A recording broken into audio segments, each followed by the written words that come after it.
అనేక ప్రాంతాల్లో కోటి దీపోత్సవాలు నిర్వహిస్తున్నారు. మరి ఇంత అద్భుతంగా కోటి దీపాలతో ఆ కళాధరుడికి చేసే దీపయజ్ఞం గురించి, కార్తీక మాస వైశిష్ట్యం, క్షీరాబ్ది ద్వాదశి చేయవలసినటువంటి క్రతువులు, వీటన్నిటినీ కూడా మనకు చక్కగా వివరించేందుకు కోటి దీపోత్సవ వేదికకి విచ్చేశారు వక్త, ఆధ్యాత్మికవేత్త కసిరెడ్డి వెంకటరెడ్డి గారు. వారిని సాదరంగా ఆహ్వానిస్తున్నాం.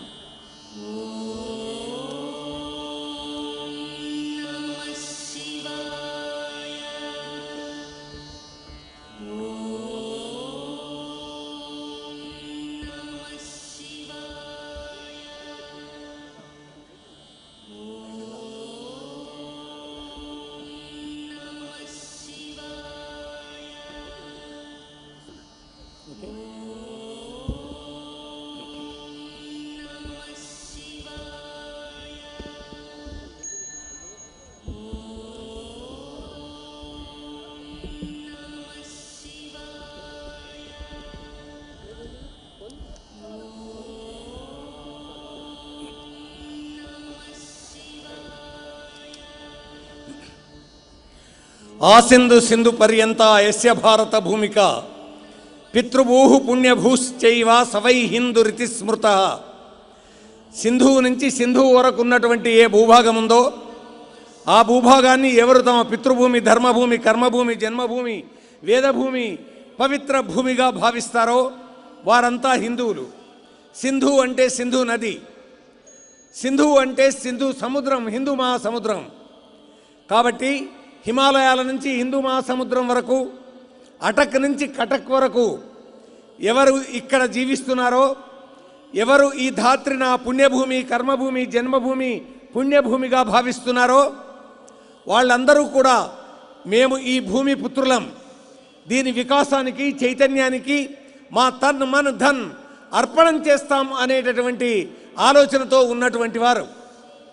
కాబట్టి అలనాడు శ్రీరామచంద్రుడు రావణ వధానంతరం బయలుదేరడానికి సంసిద్ధమైనటువంటి సందర్భంగా లక్ష్మణస్వామి ఏమన్నాడంటే, అన్నయ్య ఈ లంకానగరం ఎంత బాగుంది, ఇక్కడే ఉండిపోదాం అన్నటువంటి ఒక ఆలోచన చేసినప్పుడు, అపిస్వర్ణమయీ లంక నమే లక్ష్మణ రోచతే జననీ జన్మభూమిశ్చ స్వర్గాదపి గరీయసి అని ఈ విధంగా అన్నటువంటిది ఈనాడు మనకి ఇది ఆదర్శం. నా కన్న తల్లి, కన్న నేల తల్లి స్వర్గం కన్నా మిన్నరా తమ్ముడా అని ఏనాడు రామన్న లక్ష్మణతో అన్నాడో అదే ఈ జాతి తన ఆదర్శంగా స్వీకరించవలసిన అవసరం ఉంది. ఇది యోగభూమి, ధర్మభూమి, భోగభూమి కాదు. కాబట్టి ఎవరు ఇది భోగభూమిగా భావించి ఈ దేశాన్ని పరాక్రాంతం చేసుకొని ఇక్కడ తమ యొక్క ఆధిపత్యం చెలాయించి ఈ దేశ ప్రజానీకాన్ని బానిసలుగా భావించి ప్రపంచానికే ధర్మ జ్యోతిని అందించినటువంటి సనాతన వైదిక మానవ హైందవ ధర్మం ఏది ఉందో అది ఈ ప్రజానీకాన్ని చైతన్యవంతం చేయడానికి, ప్రపంచానికి శాంతిని అందించడానికి ఈ మహర్షులు మనకు అందించినటువంటి అపూర్వమైనటువంటి ధర్మం. ఇవాళ కార్తీక దీపం పేరిట ఏ ధర్మ జ్యోతిని మనం వెలిగించి ప్రపంచానికి శాంతి జ్యోతి ముందు పెట్టవలసినటువంటి అవసరం ఉన్నది. భక్తి టీవీ ఏ కార్యక్రమమునైతే నిర్వహిస్తుందో ఈ కోటి దీపోత్సవంలో మనం పాల్గొంటున్నాం. ఉత్ అంటే పైకి ఎగిరేది అని అర్థం, సవం అంటే యజ్ఞం అని అర్థం. కాబట్టి ఇది యజ్ఞ ఉద్యమం, ఒక ఉద్యమం, ఇది ఒక ఉద్యమ జ్యోతి, హైందవ ధర్మ జ్యోతి.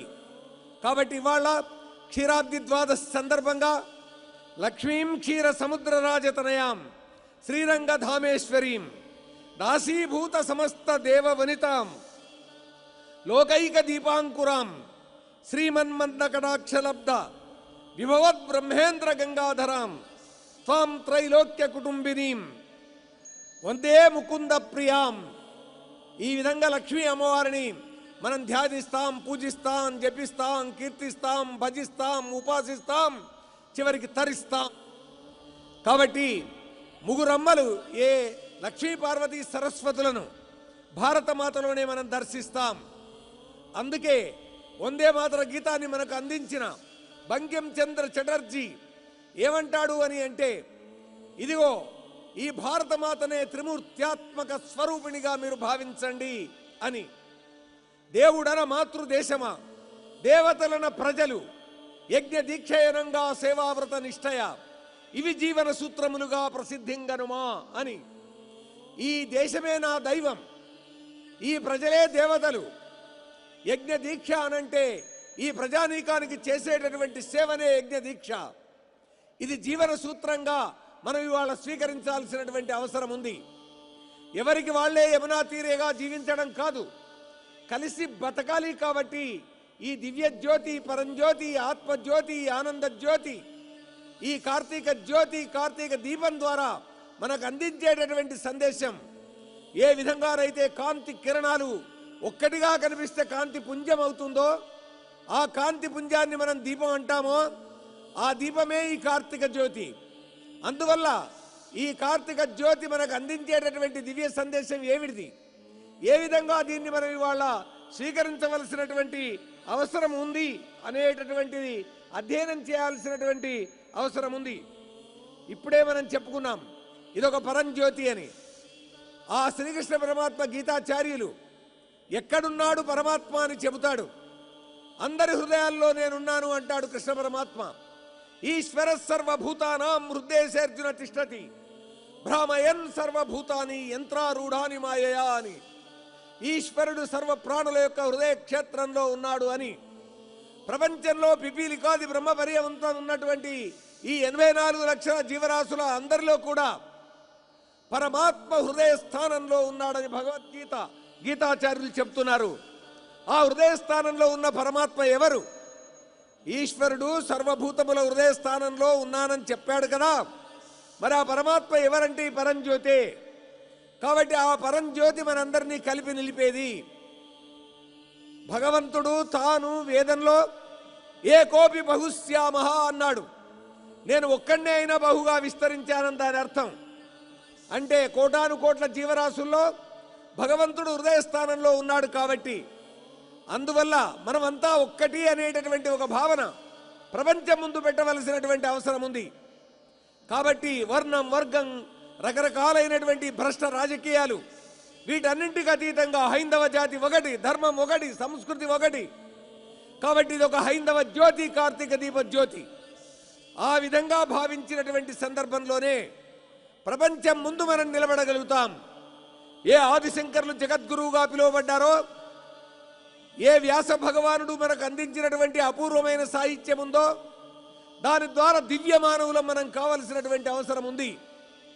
స్వామి శివానంద సరస్వతి మహారాజు గారిని, స్వామి మీరు దేవుణ్ణి చూశారా అని ఒక ప్రశ్న అడిగినటువంటి సందర్భంలో, దేవుడు తప్ప నాకు ఇంకేం కనిపించడం లేదన్నారు స్వామీజీ.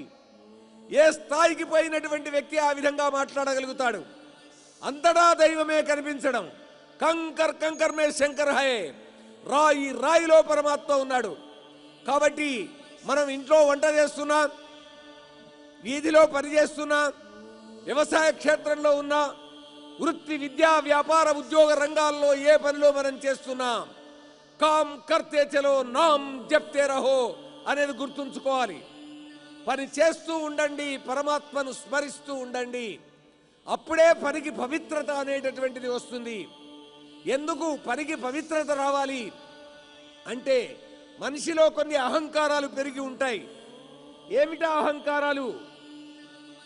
ఆ అధికార అహంకారం, ధనాహంకారం, జ్ఞానాహంకారం, శక్తి అహంకారం, వీటన్నింటినీ మనం అణచివేసి అహం దగ్గర ప్రేమ తెచ్చి పెడితే, ఆ ప్రేమ జ్యోతి కారణంగా ప్రపంచంలోని అందరం సమానం, అందరిలో ఒకే పరమాత్మ ఉన్నాడు అని చెప్పగలుగుతాం.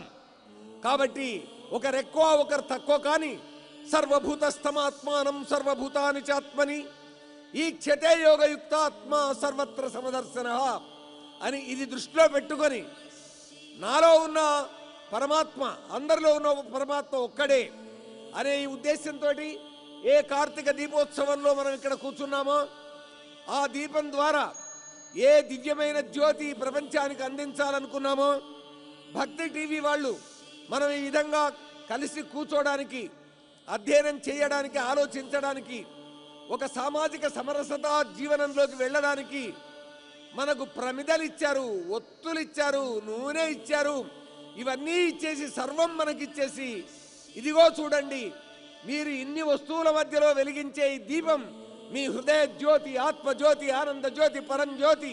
కాబట్టి ఆ పరంధాముణ్ణి ధ్యానిస్తూ, పూజిస్తూ, జపిస్తూ, స్మరిస్తూ, ఉపాసిస్తూ తరిద్దాం అన్నటువంటి నరేంద్ర చౌదరి గారు, రమాదేవి దంపతులు ఈ మార్గాన్ని మనకు చూపించారో, అతి ప్రాచీన కాలంలో ఋషులు చూపించిన ఏ మార్గం అయితే ఉందో, సూర్యనారాయణమూర్తి ఆకాశంలో వెలుగుతూ ఈ మార్గాన్ని మనకు చూపించాడో, రాత్రి వేళ్ల చంద్రజ్యోతి ఏ విధమైనటువంటి చల్లని కాంతిని మనకు అందిస్తున్నదో, అవన్నీ కలిపి ప్రపంచానికి ఓం ద్యౌ శాంతి ఆపశాంతి ఓషధే శాంతి అంటూ ప్రపంచానికి శాంతి సందేశాన్ని ఈ కార్తీక దీపోత్సవ జ్యోతిని శాంతి జ్యోతిగా ప్రపంచం ముందు మనం పెడదాం. ఎక్కడా ఏ రకమైనటువంటి భేదాభిప్రాయాలు లేని సమానతా వాతావరణం నిర్మాణం అయ్యే సమాజాన్ని, దివ్య సమాజాన్ని మనం నిర్మాణం చేసుకుందామని చెబుతూ ఈ అవకాశం నాకు కల్పించినటువంటి భక్తి టీవీ బంధువులందరికీ ధన్యవాదాలు చెప్తూ సెలవు. నమస్కారం. మరోసారి కలుద్దాం.